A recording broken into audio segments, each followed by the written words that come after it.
ആഴത്തിൽ വേരോടിയ വൃക്ഷങ്ങൾ മുറിച്ചു മാറ്റിയാലും തളിർത്തു വരും. ശക്തമായ ഈശ്വര സാന്നിധ്യമുള്ള അമ്പലങ്ങൾ നശിപ്പിക്കപ്പെട്ടാലും വീണ്ടും ഉയർന്നു വരും.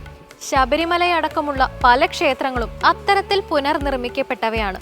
ഇനി ഇന്നത്തെ ദീപാരാധന കാഴ്ചയിലേക്ക് പോകാം.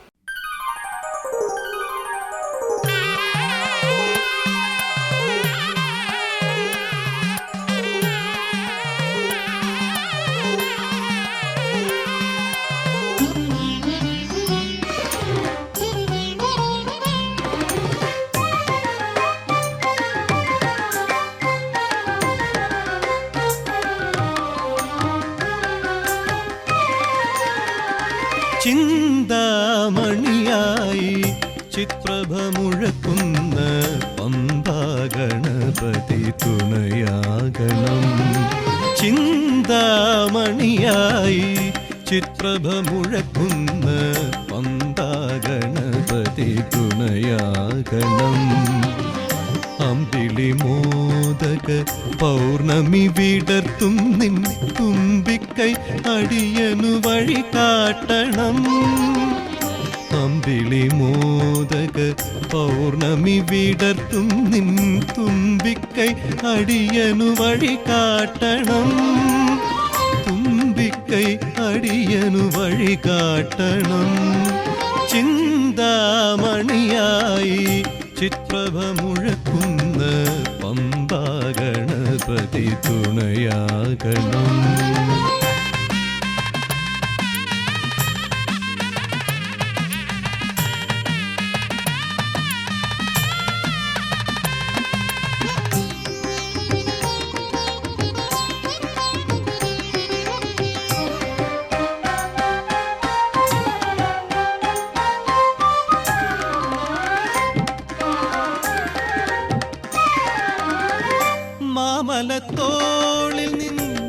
മണ്ഡലകാലത്ത് വ്രതശുദ്ധിയോടെ ഇരുമുടിക്കെട്ടുമേന്തി 18 പടി ചവിട്ടി സന്നിധാനത്തെത്തുന്ന അയ്യപ്പ ഭക്തൻ അയ്യപ്പ വിഗ്രഹത്തിന്റെ ദർശനം പൂർണ്ണമാകുന്നതോടുകൂടി തന്റെ ഉള്ളിൽ പൂർണ്ണമായും ഒരു അയ്യപ്പനുണ്ടെന്ന് തിരിച്ചറിയുന്നു.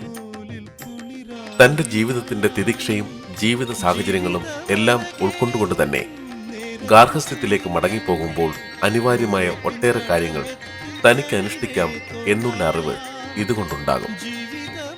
അറിവുകൾ പൂർണ്ണമായും ഉണ്ടായിക്കഴിഞ്ഞാൽ അതിനെ നിലനിർത്തുക എന്നതാണ് ആവശ്യം.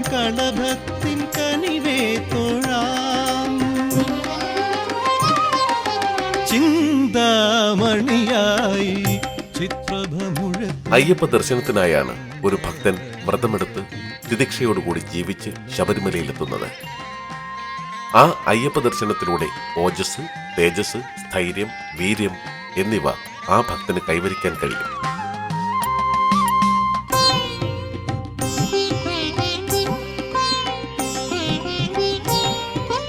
വ്രതാനുഷ്ഠാനത്തിലൂടെ മലയേറി അയ്യപ്പ ദർശനത്തിലൂടെ സ്വായത്തമാക്കിയതെല്ലാം ഒരയ്യപ്പ ഭക്തൻ തന്റെ ജീവിതത്തിലുടനീളം സംരക്ഷിക്കേണ്ടതുണ്ട്.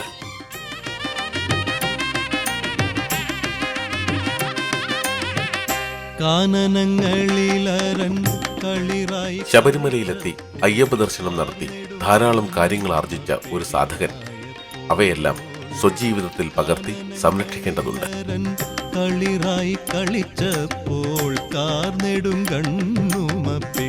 അയ്യപ്പന് വില്ലും ആവനാഴിയിൽ ശരവുമുണ്ട്.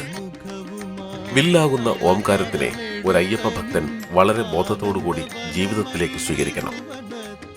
ഓംകാര സ്വരൂപനായ ആ ശബരീശ്വരനെ സ്വന്തം ഉള്ളിലേക്ക് സ്വീകരിക്കണം. അതിന് ശ്രദ്ധയാകുന്ന ശരവും ഏകാഗ്രമായ മനസ്സും വേണം. അങ്ങനെ ജീവിതചര്യകളിലൂടെ കടന്നുപോയി ജീവിതത്തിൽ ഗാർഹസ്ഥ്യത്തിലും വാനപ്രസ്ഥത്തിലും ബ്രഹ്മചര്യാശ്രമത്തിലുമെല്ലാം എപ്രകാരം ജീവിക്കണമെന്ന് തിരിച്ചറിയണം. ഇതിനെക്കുറിച്ചെല്ലാമുള്ള അവബോധമാണ് അയ്യപ്പ ദർശനത്തിലൂടെ ഒരു സാധകന് ലഭിക്കുന്നത്. പൗർണമി വിടർത്തും നിൻ തുമ്പിക്കൈ അടിയനു വഴി കാട്ടണം. ഈ ചിന്തകളോടൊപ്പം തന്നെ അഗ്നി നമ്മെ മുന്നോട്ട് നയിക്കും എന്ന ഏറ്റവും വലിയ ഒരു ബോധം ഓരോ അയ്യപ്പനും ഉണ്ടാകണം. എല്ലാം തന്റേതാണെന്ന് പൂർണ്ണമായും ഉൾക്കൊണ്ടുകൊണ്ട് സർവവും നേടിയ ശേഷം തന്റേതായി ഇനി ഒന്നും അവശേഷിക്കുന്നില്ലെന്ന് ഓരോരുത്തരും തിരിച്ചറിയണം. എല്ലാം ഈശ്വരനായി അർപ്പിക്കുന്നു. ഒന്നും തന്നെ തൻ്റേതല്ല എന്ന മഹത്തായ കാഴ്ചപ്പാടിലേക്ക് ഓരോ അയ്യപ്പനെയും എത്തിക്കുക എന്നതാണ് ശബരിമല യാത്രയുടെ യഥാർത്ഥ സാഫല്യം.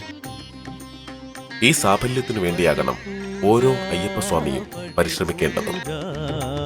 സ്വാമി തൻ തൃക്കാലടി പൂജ പടിപൂജ പടിപൂജ സ്വാമി തൻ തൃക്കാലടി പൂജ 18-ാം പടി കയറുമ്പോൾ പന്തളദാസനു. കലിയുഗവരതനായ ഭഗവാൻ ശ്രീ ശബരിമല അയ്യപ്പന്റെ അംഗവസ്ത്രവും വാളും ചൂരലും ഇന്നും ആരാധനയോടെ സൂക്ഷിച്ചിരിക്കുന്ന സ്ഥലമാണ് ചീരപ്പൻചിറ.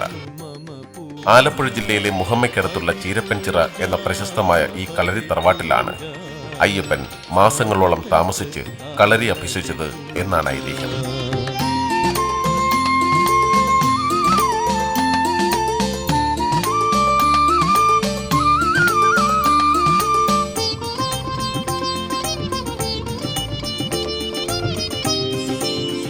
കളരിമുറകൾ അഭ്യസിച്ചു കഴിഞ്ഞ അയ്യപ്പൻ പൂഴിയങ്കം പഠിക്കാനായിട്ടാണ് ചീരപ്പൻചിറ കളരിയിലെത്തിയത്. അക്കാലത്ത് പൂഴിയങ്കത്തിൽ ചീരപ്പൻചിറക്കാരുടെ പ്രാഗൽഭ്യം പ്രശസ്തമായിരുന്നു.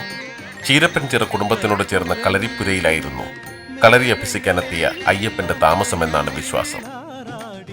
അയ്യപ്പൻ താമസിച്ചിരുന്നതിനാൽ സ്വാമി മഠം എന്നാണ് ഈ കളരിപ്പുര അറിയപ്പെടുന്നത്.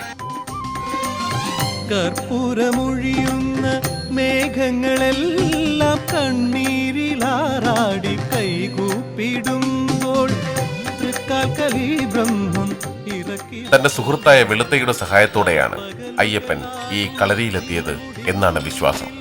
മാസങ്ങൾ നീണ്ട പരിശീലനത്തിലൂടെ പൂഴിയങ്കത്തിൽ അഗ്രഗണ്യനായി തീർന്നു അയ്യപ്പൻ. ഇതിനിടയിൽ തിരുവിതാംകൂറിൽ ആക്രമണമുണ്ടായി എന്നറിയാനിടയായ അയ്യപ്പൻ പന്തളത്ത് തന്റെ സാന്നിധ്യം ആവശ്യമാണെന്ന് മനസ്സിലാക്കി തന്റെ അംഗവസ്ത്രവും വാളുകളും കൊമ്പും കളരിയിൽ വെച്ചതിനു ശേഷം അപ്രത്യക്ഷനായി എന്നാണ് ഐതിഹ്യം.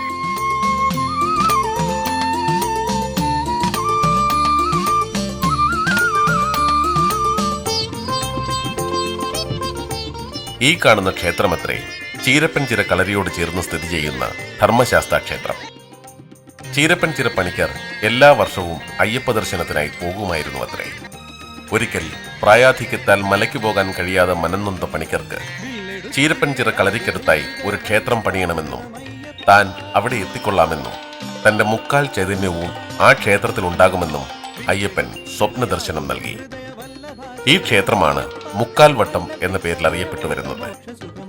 മകരവിളക്കുനാളിൽ പൂർണ്ണ ചൈതന്യം ശബരിമലയിലായതിനാൽ അന്ന് ഇവിടെ നട തുറക്കുക പതിവില്ല. അല്ലൽ തീർത്ത ഭയമേകി മോക്ഷസുഖമടിയനേകണേ അയ്യപ്പ. ആഴിയിലെരിയുന്ന ജന്മങ്ങളെല്ലാം ആനന്ദ ചിന്മയ പ്രഭ പുൽകിടുന്നു. ആഴിയിലെരിയും ഹരിവരാസനം വിശ്വമോഹനം ഹരിദധീശ്വരം ആരാധ്യ പാദു